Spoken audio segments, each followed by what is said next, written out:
నమస్కారం, వార్తలకు స్వాగతం. ముందుగా ముఖ్యాంశాలు. విద్యార్థులకు విలువలతో కూడిన విద్యను అందించాలి, దండి చిన్నజీయర్ స్వామి వెల్లడి.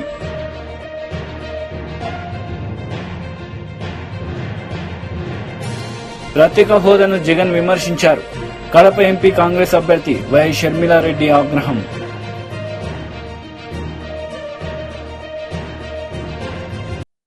విద్యార్థులకు మారుతున్న కాలంతో పాటు విలువలతో కూడిన విద్యను అందజేయాలని శ్రీ దండి చిన్నజీయర్ స్వామి పేర్కొన్నారు. ఈ సందర్భంగా ఆయన మాట్లాడారు.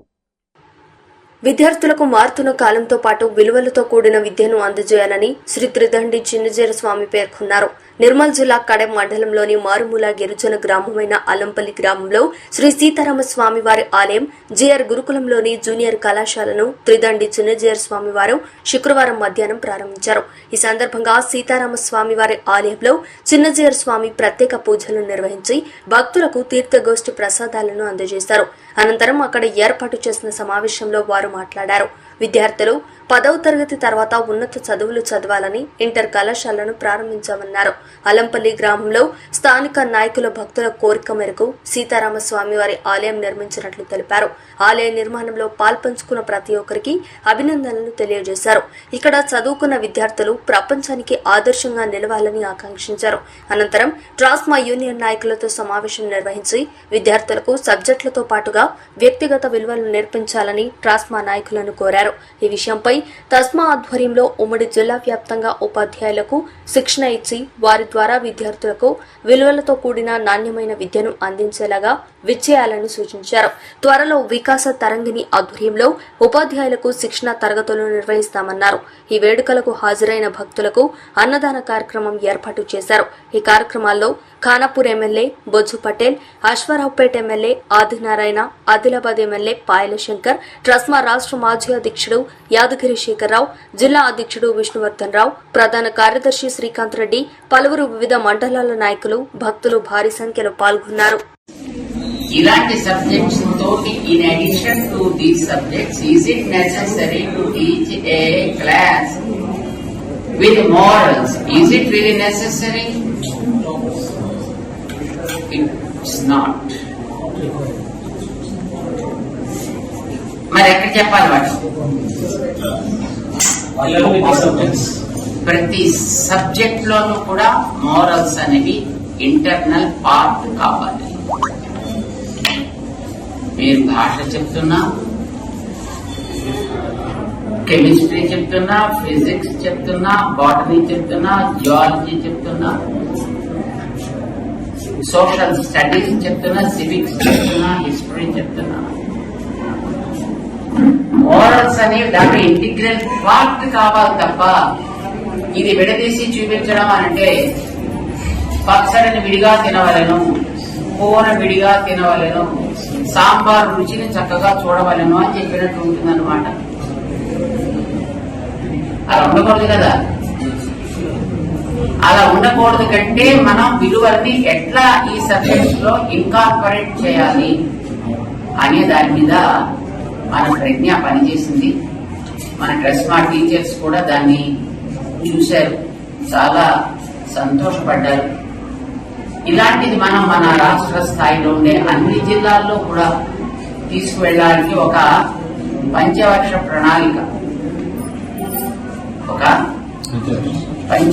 ప్రణాళికని ఒకటి ఏర్పాటు చేసుకుని 5 ఏళ్లు పూర్తయ్యేటప్పటికీ మన రాష్ట్రంలో ఉండే ప్రతి జిల్లాలోనూ ప్రతి ప్రైవేట్ స్కూల్లోనూ ఈ విషయాన్ని మనం వాళ్ళ కోర్సులో ఇన్కార్పొరేట్ చేసి ఇవ్వగలగాలి. అలా ఇవ్వాలంటే ముందర ప్రిపేర్ అవ్వాల్సింది ఎవరు? టీచర్స్. అంటే మన టీచర్స్ ని ఎట్లా దీంట్లో బాధ్యులు అయ్యేటట్టుగా చేద్దాం. How can we motivate the teachers and how we can give all the inputs to the teachers, and in turn how the teachers will be able to deliver the goods to the children at their own levels అనే దాని మీద మనం ఒక చిన్న pilot project ఒకటి తీసుకుని ముందుగా ఒక 650 మంది టీచర్స్ కి మన వాళ్ళు ఆన్లైన్ లో ఒక ఓరియంటేషన్ సెషన్ నటించారు. It was in Karimnagar and it went on very well. and teachers all physically joined there in MITS College ఒక 4 days ముందర. అండ్ వాళ్ళందరూ కూడా ఇది చాలా మంచి పద్ధతిగా కనిపిస్తోంది, చాలా సులభంగా మనం అర్థం చేసుకోవడానికి కూడా వీలుగా ఉంది అని అన్నారు. మరి మన ప్రాంతాల్లో, మన జిల్లాలో కూడా దీన్ని మనం ఆరంభం చేసుకోవచ్చునా? మనకి ఇప్పుడు summer vacations time, so this is the best time for us to get anything else new, right?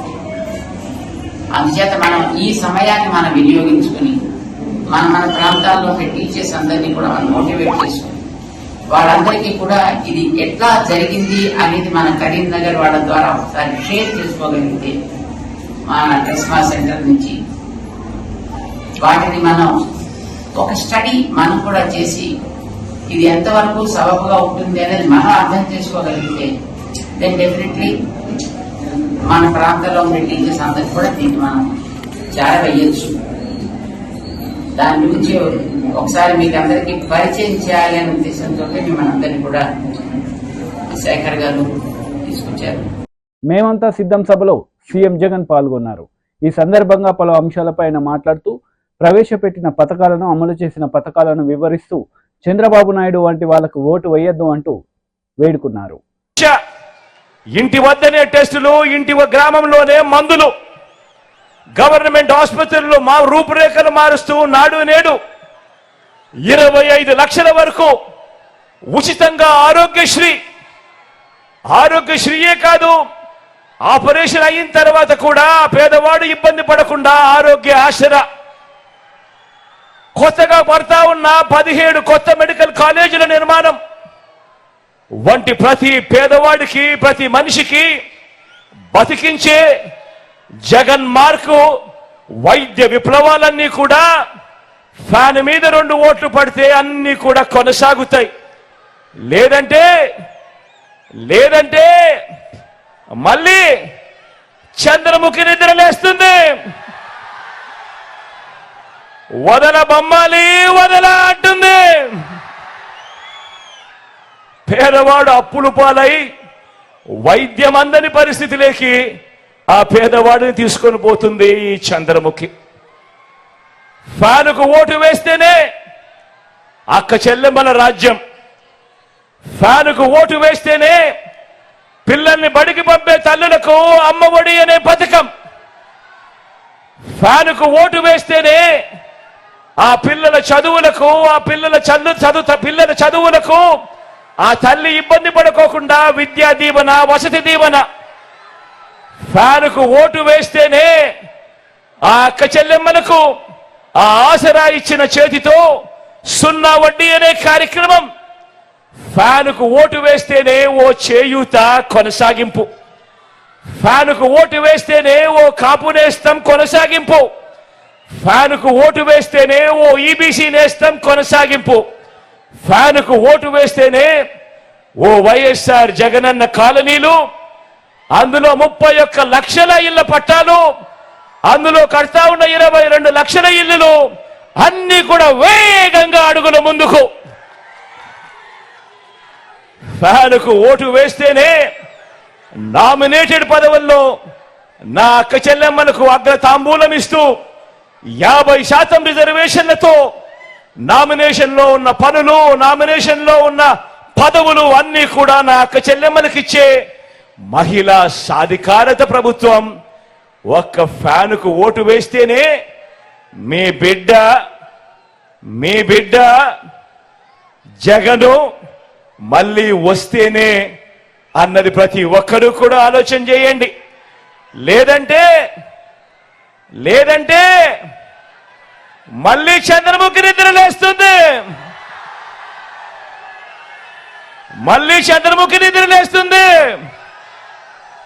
పసుపు పతి నిద్రలేస్తాడు.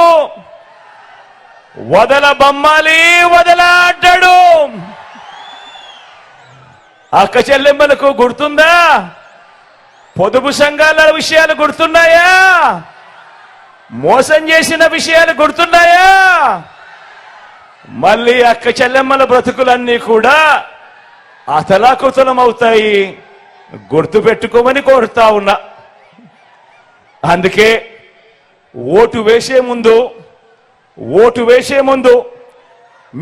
ప్రజాగలం సభలో నారా చంద్రబాబు నాయుడు పాల్గొన్నారు. ఈ సందర్భంగా పలు అంశాలపై ఆయన మాట్లాడుతూ సీఎం జగన్ రెడ్డిపై మండిపడ్డారు. మనం ఇలాంటి చీప్ లిక్కర్ కోటేయాలా మీరు? వేస్తారా మీరు? అంటే మీరంటే లెక్కలేంతనం అవునా కాదా? ఏం చేయాలైతే ఇలాంటి వాళ్ళని తగలబెట్టాలా? మిమ్మల్ని నాశనం చేసి మీ జీవితాలతో ఆడుకున్నవాడు ఎవ్వరూ బాగుపడకూడదు. కడాన మద్యంలో నీచానికి పోయి డబ్బులు దోచుకున్న దుర్మార్గుల్ని ఏం చేయాలి తమ్ముళ్ళు అని అడుగుతున్నా. పాతి పెట్టాలి. తాపీ మేస్తులు హుషారుగా ఉండాలి. మిమ్మల్ని కూడా నాశనం చేశాడు. మీరందరూ కూడా తాపీలు రెడీగా పెట్టుకుని వీళ్ళని పాతి పెట్టి కాంక్రీట్ వేసి శాశ్వతంగా బయట రాకుండా చేయాల్సిన బాధ్యత మనందరిది. ఏం తమ్ముళ్ళు సిద్ధమా మీరు? ఇలాంటి తప్పుడు పనులు చేసి మేము సిద్ధమంట. నీ తప్పుడు సారా తాగడానికి మేము సిద్ధంగా లేము. మీ నాసిరకం తీసుకుని ఇలాంటి కల్తీ మందు తాగి మా జీవితాలు పోగొట్టుకుని మా ఆడబిడ్డల మంగళ సూత్రాన్ని తెంచేయడానికి మేము సిద్ధంగా లేము. కబద్దార్ జాగ్రత్తగా ఉండు. ఇలాంటి తప్పుడు పనులు చేసిన వ్యక్తిని చిత్తుగా ఓడించడమే కాకుండా భవిష్యత్తులో గుణపాఠం చెప్పే బాధ్యత మాదే.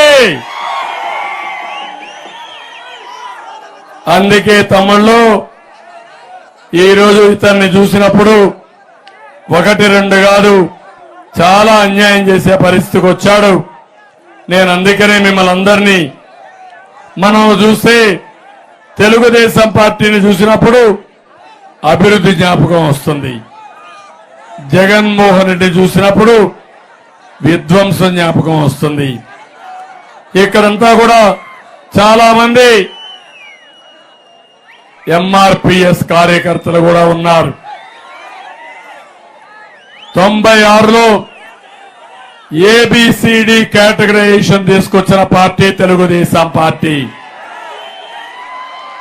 దానివల్ల మాదిగలకు కూడా సామాజిక న్యాయం జరిగింది. ఈరోజు మళ్ళా హామీ ఇస్తున్నా తెలుగుదేశం వస్తానే ఎన్డీఏ కూడా దీనికి అనుకూలంగా ఉంది. మళ్ళా ఏబిసిడి కేటగరైజేషన్ తెచ్చి మాదిగలకు న్యాయం చేసే విధంగా ముందుకు పోతామని మాదిగలందరికీ హామీ ఇస్తున్నా. ఇక్కడికి వచ్చినప్పుడు ఇక్కడ ఎవరైతే మాదాసు కురవా ఉన్నారు, ఏ మాదాసు కురవా ప్రత్యేక హోదాను జగన్ విమర్శించారని కడప ఎంపీ కాంగ్రెస్ అభ్యర్థి వైఎస్ షర్మిల ఆగ్రహం వ్యక్తం చేశారు. రాజధాని లేని రాష్ట్రంగా ఏపీని మార్చేశారని మండిపడ్డారు. మేనిఫెస్టోలో పెడుతున్నాను. నాకు మేనిఫెస్టో అంటే బైబిల్ తో సమానము, ఖురాన్ తో సమానము, భగవద్గీతతో సమానం అని చెప్పాడే జగన్మోహన్ రెడ్డి గారు. అయిందా అన్న? పూర్తి మద్యపాన నిషేధం కాలేదు కదా. ఇప్పుడు స్వయంగా జగన్మోహన్ రెడ్డి గారి సర్కారే మద్యం అమ్ముతుంది. వాళ్ళు ఏది అమ్ముతే అదే కొనాలట. వాళ్ళకి ఎంతకు అమ్ముతే అంతకే కొనాలట. పాపం ఎంతమంది నాతో క్వార్టర్ బాటిల్ అమ్మా బయట రాష్ట్రాలలో 60 రూపాయలు అయితే మన దగ్గర 250 రూపాయలు ఉందమ్మా అని చెప్తున్నారు. ఎవరిను వాగ్దానాలన్నీ ఎక్కడ నిలబెట్టుకున్నారయ్యా అంటే అన్ని మద్యం షాప్ లో నిలబెట్టుకున్నాడు. అదిగో స్పెషల్ స్టేటస్ అక్కడే ఉంది, అదిగో క్యాపిటల్ సిటీ అక్కడే ఉంది, అదిగో డిఎస్సి అక్కడే ఉంది అన్నట్టుగా తయారైంది. వీళ్ళ రాజశేఖర రెడ్డి గారి ఆశయాలను నిలబెట్టేది. ఎక్కడ చూసినా లిక్కర్ మాఫియా యథేచ్ఛగా ఏరులై మారుతుంది. మద్యం డ్రగ్స్ కంటైనర్లలో వేల ఎంత 25,000 కేజీలట అంత కంటైనర్లు డ్రగ్స్ వస్తున్నాయి. ఎంత ధీమాగా తెచ్చుకుంటున్నారు. ఇదేమైనా పరిపాలన పట్టిన పీడ.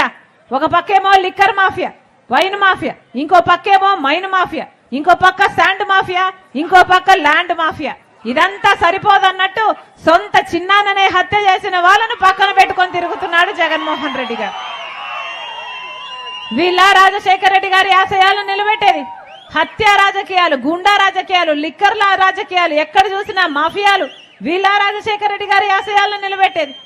మళ్ళీ చెప్తున్నాం నమ్మి ఓట్లేస్తే, జగన్మోహన్ రెడ్డి గారికి నమ్మి ఓట్లేస్తే 5 సంవత్సరాలు స్పెషల్ స్టేటస్, ప్రత్యేక హోదా కోసం ఆ రోజు జగన్మోహన్ రెడ్డి గారు చెప్పిన మాట, నేను బీజేపీ మెడలు వంచి ప్రత్యేక హోదా తీసుకొస్తాను అని చెప్పిన జగన్మోహన్ రెడ్డి గారు ఈ రోజు అదే బీజేపీ పార్టీకి వంగి సలాం చేస్తూ గులాం అయ్యాడు.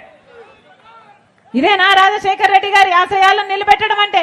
ఏ బీజేపీ పార్టీనైతే రాజశేఖర రెడ్డి గారు అంతగా వ్యతిరేకించారో, ఒక మత తత్వ పార్టీ అని, అదే బీజేపీ పార్టీకి గులాం అయ్యాడు జగన్మోహన్ రెడ్డి గారు. వీళ్ళు కాదన్నా రాజశేఖర రెడ్డి గారి ఆశయాలను నిలబెట్టేది. మళ్ళీ చెప్తున్నాం, ఆలోచన చేసి ఓటు వేయండి. ఈరోజు రాజశేఖర రెడ్డి బిడ్డ కాంగ్రెస్ పార్టీలో చేరింది అంటే ఎందుకు చేరింది? ఎందుకంటే ఒక్క కాంగ్రెస్ పార్టీ మాత్రమే అధికారంలోకి వచ్చిన వెంటనే ఆంధ్ర రాష్ట్రం కోసం 10 సంవత్సరాల ప్రత్యేక హోదా ఇస్తాము అని రాహుల్ గాంధీ గారు మాటిచ్చారు. కాంగ్రెస్ పార్టీ మేనిఫెస్టోలో చేర్చారు. కాబట్టి ఆ మాటను పట్టుకుని వచ్చింది రాజశేఖర రెడ్డి బిడ్డ. మన రాష్ట్రానికి ప్రత్యేక హోదా అన్నది ఊపిరి లాంటిది. ప్రత్యేక హోదా వస్తే ప్రతి నియోజకవర్గంలో 100 కొత్త పరిశ్రమలు వస్తాయి.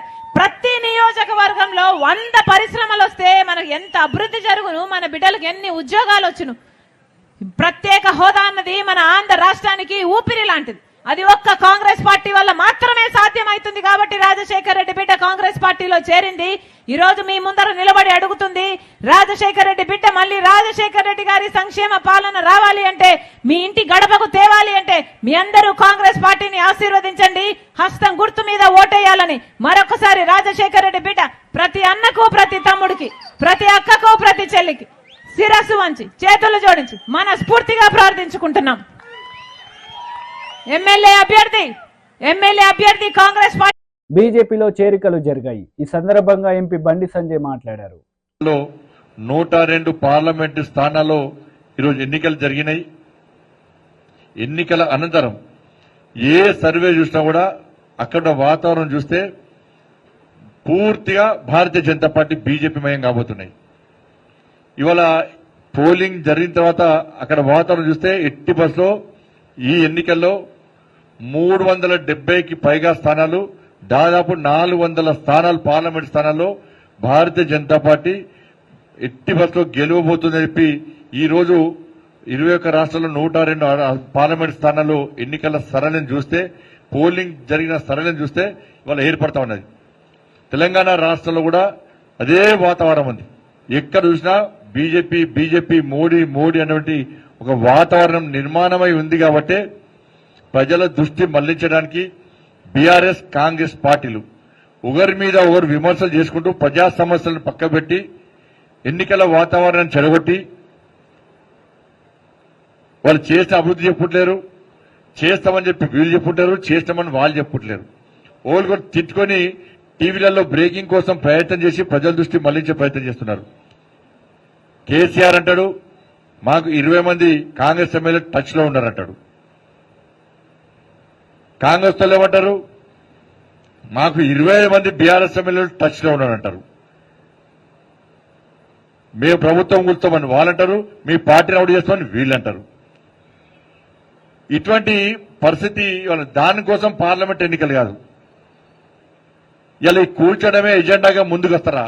నేను సవాల్ చేస్తున్నా. ఇవాళ ఇలా కూర్చోడమే ఎజెండాగా ముందుకు వస్తారా? పార్లమెంట్ ఎన్నికల్లో పోటీ చేస్తారా? మీరు ఎవడో గతంలో బీఆర్ఎస్ పార్టీ చేస్తే అభివృద్ధి చెప్పుకుంటారా? ఎవరు చేస్తే చెప్పుకుంటారా? ఎవడో కాంగ్రెస్ పార్టీ మన 6 గ్యారెంటీల విషయంలో ఇచ్చిన హామీలను ఎందుకు నెరవేర్చాలో చెప్పుకుంటారా? మరి ఇటువంటి పరిస్థితిలో ప్లాన్ ప్రకారం ఇద్దరు కలిసి లోపాయకార ఒప్పందం కుదుర్చుకొని ఇలా భారతీయ జనతా పార్టీ అత్యధిక స్థానాలు గెలుస్తుంది. కాబట్టి ఇలా భారతీయ జనతా పార్టీని టార్గెట్ చేసి ఇద్దరు ఓల్గోరు తిట్టుకొని ఇలా భారతీయ జనతా పార్టీని ప్రజల దృష్టి లేకుండా చూసే ప్రయత్నం చేసినప్పుడు కూడా ఇలా ప్రజలు వాస్తవాలు ఆలోచిస్తున్నారు. మోడీ ప్రధానమంత్రిగా లేని దేశాన్ని ఈ దేశ ప్రజలు ఊహించుకునే స్థితిలో లేరు. కాబట్టి ఈ సందర్భంలో భారతీయ జనతా పార్టీ 2 పార్టీలకు విజ్ఞప్తి చేస్తున్నాం. మేము బీఆర్ఎస్ పార్టీ మీరు ఏమి అభివృద్ధి చేశారు? మీరు ఎన్నికల ముందు గతంలో 10 సంవత్సరాలు ఇచ్చిన హామీని ఎందుకు నెరవేర్చలేకపోయారు? తెలంగాణ రాష్ట్రంలో తెలంగాణ రాష్ట్రాన్ని అధోగతి పాలు చేయడానికి కారకులు మీరు కాదని చెప్పి స్పష్టం చేయాల్సిన బాధ్యత మీది. కాంగ్రెస్ పార్టీ 6 గ్యారెంటీలు కాంగ్రెస్ పార్టీ నాయకులు స్పష్టం చేయాలి. ఇవాళ ఎన్నికల ముందు 6 గ్యారెంటీల పేరుతో హామీ ఇచ్చారు సత్యనదా. ఇవాళ ఆగస్టు 15వ తారీఖే ఓ డేట్ అడట 2 లక్షల రుణమాఫీ చేస్తారట. ఇవాళ ఎన్నికల ముందు అసెంబ్లీ ఎన్నికల ముందు ఇవాళ 500 రూపాయలు బోనస్ ఇస్తాన్నారు. కింటాల్కు 500 రూపాయలు బోనస్ ఇస్తాన్నారు. ఇవాళ ఒక్క ఎకరానికి నాకు తెలిసి 28 క్వింటాలు వస్తుంది.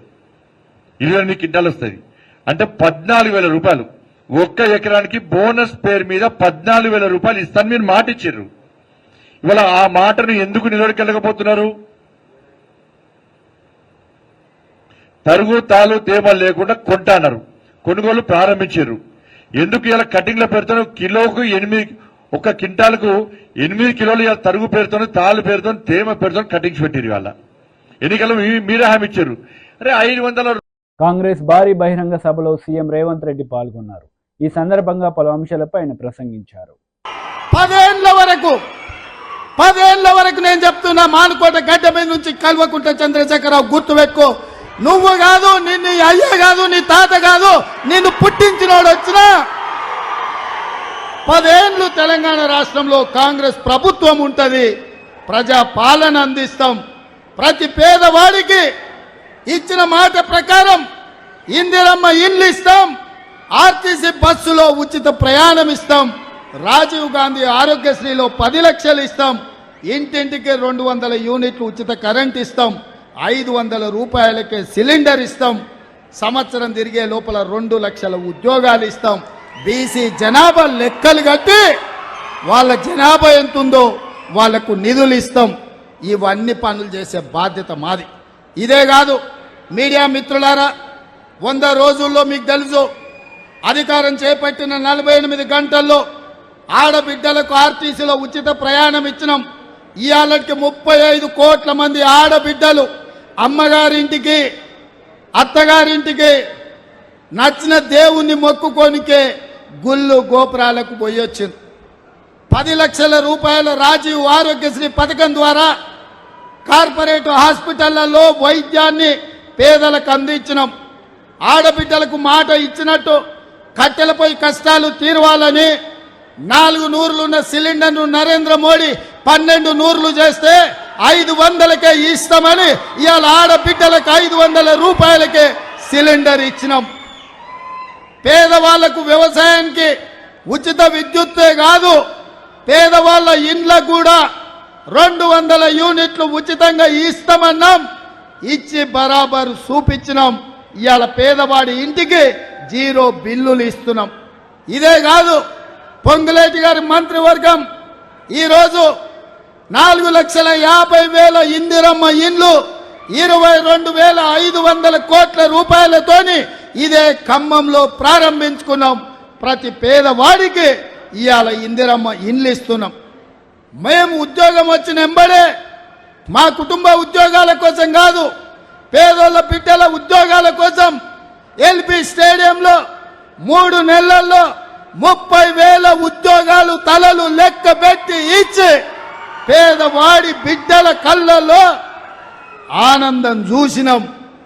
బీసీ జనాభా లెక్కలు కట్టమన్నాం, బరాబర్ లెక్కలు కట్టిస్తున్నాం. ఇన్ని పనులు మేం చేసినాం. ఇవి సరిపోతాయా? కానే కాదు. అందుకే మిగతా కార్యక్రమాలు తీసుకోవాలంటే మార్చి 17 నాడు ఎన్నికల కోడ్ వచ్చింది. అందుకే మీకు నేను మాట ఇస్తున్నా, గ్యారంటీ ఇస్తున్నా.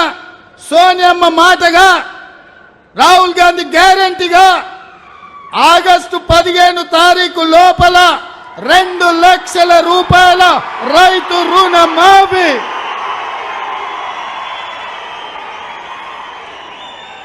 నా తెలంగాణ రైతాంగ సోదరులకు తుమ్మల నాగేశ్వరరావు గారి సాక్షిగా నేను మాటిస్తున్నా, భద్రాద్రి రాముడు సాక్షిగా నేను మీకు మాటిస్తున్నా, 15 ఆగస్టు లోపల 2 లక్షల రూపాయల రైతు రుణమాఫీ చేసి మీ రుణం తీసుకునే బాధ్యత నాది, ప్రజా పాలనది, కాంగ్రెస్ పార్టీది. ఇదే కాదు, వచ్చేసారి మీరు పండించే వడ్లకు బరాబర్ 500 రూపాయల బోనస్ ఇచ్చి మీ ఓట్లు కొంటామని చెప్పి రైతులకు నేను మాట ఇస్తున్నా. మీరు ఈరోజు మా 100 రోజుల పాలన చూడండి, మా ఆర్టీసీ బస్సు చూడండి, మా ఆరోగ్యశ్రీ పథకం చూడండి, మా గ్యాస్ సిలిండర్ చూడండి, మా ఉచిత కరెంటు చూడండి, మా ఇందిరమ్మ ఇళ్ళ పథకం చూడండి, మేము ఇచ్చిన 30,000 ఉద్యోగాలను చూడండి, మేము లెక్క పెడుతున్న బీసీల జనాభా చూడండి, మేము మాఫీ చేయబోయే 2 లక్షల రైతు రుణమాఫీ చూడండి, మేము ఇయ్యబోయే 500 బోనస్ చూడండి. ఇవన్నీ మేము చెయ్యాలని టీడీపీ పోలిట్ బ్యూరో సభ్యులు వర్ల రామయ్య మీడియా సమావేశం నిర్వహించారు. ఈ సందర్భంగా పలు అంశాలపై ఆయన మాట్లాడారు. క్రోడీకరించి దాన్ని ఛేదించినప్పుడు ప్రెస్ మీట్ ఎందుకు పెట్టలేదు? ఈ ముద్దాయిని ప్రెస్ వారి ముందు ఎందుకు నిలబెట్టలేదు? అంటే ప్రెస్ వాళ్ళని ఫేస్ చేసే ధైర్యం లేక, దర్యాప్తు అధికారికి ప్రెస్ని ఫేస్ చేసే ధైర్యం లేక దొంగచాటుగా ఒక నోటు పంపించారు.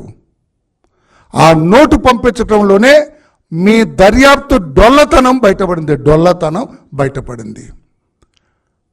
యువర్ ఇన్వెస్టిగేషన్ ఈజ్ పర్ఫెక్టరీ అంటున్నాను నేను, తప్పులు తడక అని నేను అంటాను. నేను సమాధానం చెప్పగలరా? రాయన్నారు, ఇనపతీగ అన్నారు కొంతమంది, లేదు దండలో ఉన్న వెదురుబద్ద అన్నారు. ఏదేమైనా కావచ్చు, రాయి అయితే ఆ రాయిని నిన్న ప్రెస్ వాళ్ళకి ఎందుకు చూపించలేదు? అసలు did you seize that stone? ఈరోజు ఎక్కడైతే సిమెంట్ స్లాబ్ అని విన్నాను నేను, అది సీజ్ చేశారా? దీనంతటికి నేనంటున్నా, నేను ఇది ఒక కట్టు కథ మాత్రమే. ముఖ్యమంత్రి మీద హత్యాయత్నం అనేది గులకరాయితోటి, లేకపోతే నిన్న మీరు వ్రాసినట్లుగా ఆ సిమెంట్ స్లాబ్ తోటి హత్యాయత్నం చేయటం అనేది ఒక కట్టు కథ, కల్పిత కథ, ఏ స్టేజ్ మేనేజ్డ్ డ్రామా కాదని చెప్పే ధైర్యం ఉందా? ప్రెస్ని చెప్పగలరా? మీరు ప్రెస్ని ఫేస్ చేయగలరా? లేదు. ఏదో రకంగా ముఖ్యమంత్రి గారికి సమాధానం చెప్పాలి. అయ్యా, మీ మీద రాయి వేసుకుని మేము పట్టుకున్నాం, ఒక అమాయకుడిని బలి చేశాం అని చెప్పాలి. అందులో భాగమే కదా ఇది. దానికి ఒక రాజకీయ రంగు పులిపారు. బోండా ఉమా బ్యాచ్ స్కెచ్ అట్ ఇది. నేను అడుగుతాను, ఏమండి రాణా గారు, గౌరవ కమిషనర్ గారు, ముఖ్యమంత్రి గారిని చంపటానికి బోండా గారి బ్యాచ్ చీకట్లో కరెంటు పొద్దని తెలుసా వాళ్ళకి? చీకట్లో ఎవడైనా రాయి తీసుకొని ముఖ్యమంత్రి గారిని కొడతాడా? అంత దూరం నుంచి, స్కూల్లో నుంచి కొట్టాడట. స్కూల్ చాలా దూరం ఉంది. స్కూల్లో నుంచి గురి చూసి కొట్టాలి దాన్ని. వాడు మరో ఏకలవ్యుడు అవ్వాలి, లేకపోతే కొట్టలేడు.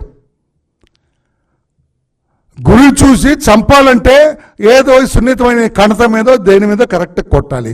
చీకట్లో విసిరిన రాయి నేను అడుగుతున్నా, కరెక్ట్గా కణతకే తగులుతుందా? వైటల్ పార్ట్స్కి తగులుతుందా? ఏమి దర్యాప్తు సార్ మీరు చేసింది? ఎందుకు సార్ ఇట్లా అభాసుపాలు చేస్తారు పోలీసు వ్యవస్థని?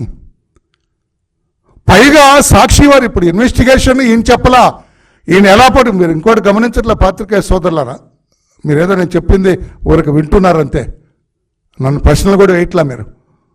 ఇక్కడ ఆయన ఏం చెప్పాడు, ఆయన ఏం చెప్పలా, ప్రెస్ వాళ్ళకి చిన్న అరెస్ట్ చేశామని నోట్ ఇచ్చాడు. అంతా సాక్షి వారే చెబుతున్నారు. సాక్షి వాళ్ళే మేము దర్యాప్తు చేసామన్నట్టుగా చెబుతున్నారు. సాక్షి వాళ్ళు ఏం చెబుతారంటే, పక్కా ప్రణాళికతోనే సీఎం జగన్పై హత్యాయత్నం. అది ఎక్కడ ఆయన ప్రెస్ పెట్టి చెప్పలా, ఆ నోట్లో కూడా ఎంత క్లియర్గా చెప్పలా. అది ముమ్మాటికి హత్యాయత్నమే సజ్జల గారు చెబుతారు. ఎలా చెబుతారు? పోలీస్ కమిషనర్ మీ చెవులు ఏమైనా ఊదారా? లేకపోతే సాక్షి వాళ్ళు అక్కడే ఉన్నారా? కనుబొమ్మపై కాకుండా తలపై సున్నిత ప్రదేశంలో తగిలి ఉంటే ప్రాణాలు పోయాయి, ప్రాణాలకు ముప్పండు. అంటే వీడు చంపాలని సున్నితమైన కణత మీద సున్నితమైన ప్రదేశంలో కొట్టాలనుకున్నాడు చెమ్మ చీకట్లో ప్రయత్నం చేస్తాడు సార్. ఎందుకు సార్ ఇంత చిన్న లాజిక్ ఎందుకు మిస్ అవుతున్నారు సార్? బోండావమాని ఇబ్బంది పెట్టాలంటే ఇంకొక రకంగా ఇబ్బంది పెట్టండి, ఇంకొక తప్పుడు కేసు అందరిని సృష్టించండి. రాస్తారు కదా పరుచూరు బ్రదర్స్ లాగా కథలు రాస్తారు కదా, అలా వ్రాయండి. అందుకోసం వడ్డెర కులానికి చెందిన ఒక బీసీ కులానికి చెందిన ఆ బిడ్డని ఎందుకు సార్ అట్లా బలి చేశారు? ఆ కేసు హత్యాయత్నము కాదు సార్. ఆయన్ని హత్య చేయాలంటే ఇది కాదు, గొడ్డలు ఉన్నాయి కదా, కత్తులు ఉన్నాయి కదా, తుపాకులు ఉంటాయి కదా, పెద్ద పెద్ద బరిసెలు ఉంటాయి కదా, పెద్ద పెద్ద ఇనపరా. వార్తలు ముగించే ముందు ముఖ్యాంశాలు మరోసారి. విద్యార్థులకు విలువలతో కూడిన విద్యను అందించాలి, దండి చిన్నజీయ స్వామి వెల్లడి.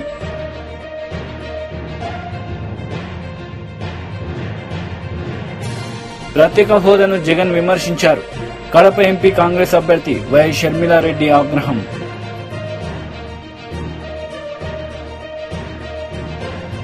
ఈ వార్తలు ఇంతటితో సమాప్తం. తిరిగి ప్రసారమయ్యే వార్తలు మళ్ళీ కలుద్దాం.